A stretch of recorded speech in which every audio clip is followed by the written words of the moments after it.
Hey y'all. So as you can see here, we are going to be working on making some rings today. I'm really excited to show you the process for these. First things first, we're gonna start with 10 gauge brass wire. Don't drop it on your foot like I did right here. That definitely hurt. So you are going to take your 10 gauge brass wire, which is what I'm using here in this video, and I'm putting it into this rolling mill, and then we're just gonna crank that handle over and over and over again until we get it as thin as we want it. I got it about a millimeter to 1.5 millimeters thick, which gives us that nice base for our stamped ring bands. Tick, tick, boom.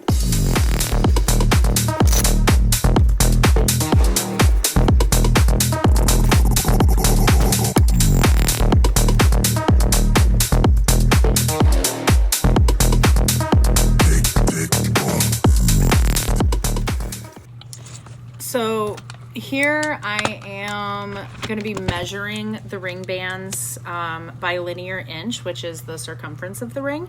Unfortunately, I didn't realize it at the time, but I am doing this off camera. So most ring sizes between 5 and 12, are anywhere from 2 to 3 inches in circumference. So here I am, you can see me cutting those marks that I made with the Sharpie. So that's each measurement is a different ring size. And it's just clipping away.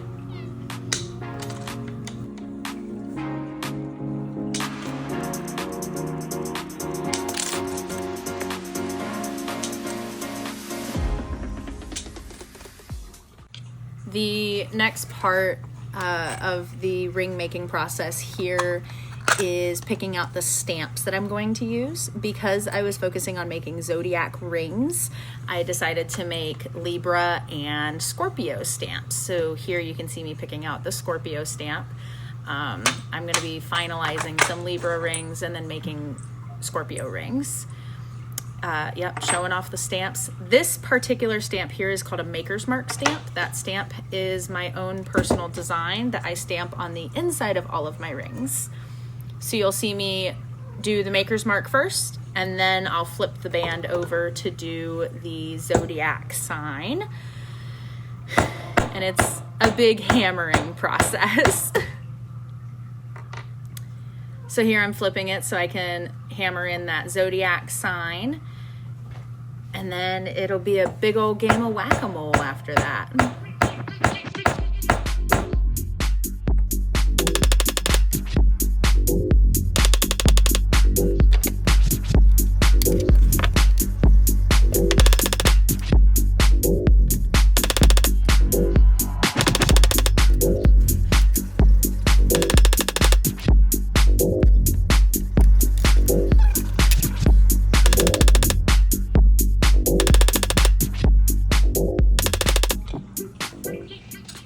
The next step is to form the ring band. So we are going to take our ring and we are going to wrap it around our ring mandrel. Now, one step that I did not show here is a heating process in between the stamping and the ring band forming called the annealment process.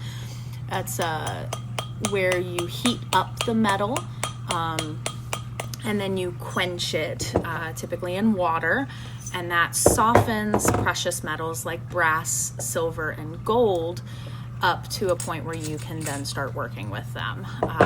Unlike blacksmithing, annealing hardens the metal. In jewelry smithing, annealing softens the metal. So the hammering and the rolling mill hardened the metal up, and then you have to anneal it to soften it back up for forming.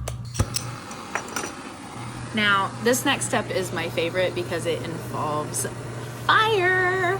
So what I'm doing in here is I am going in and soldering each ring band. So I have applied flux, which is the little white cone that you see in the top of the screen.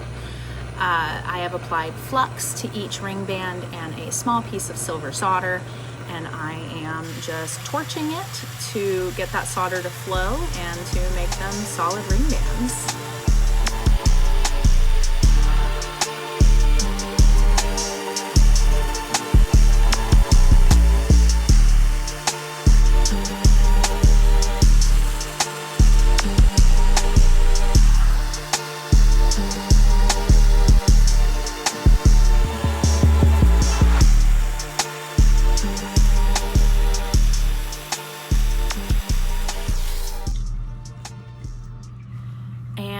And here is the final product. Now, I'm not showing all of the Zodiac rings that I made.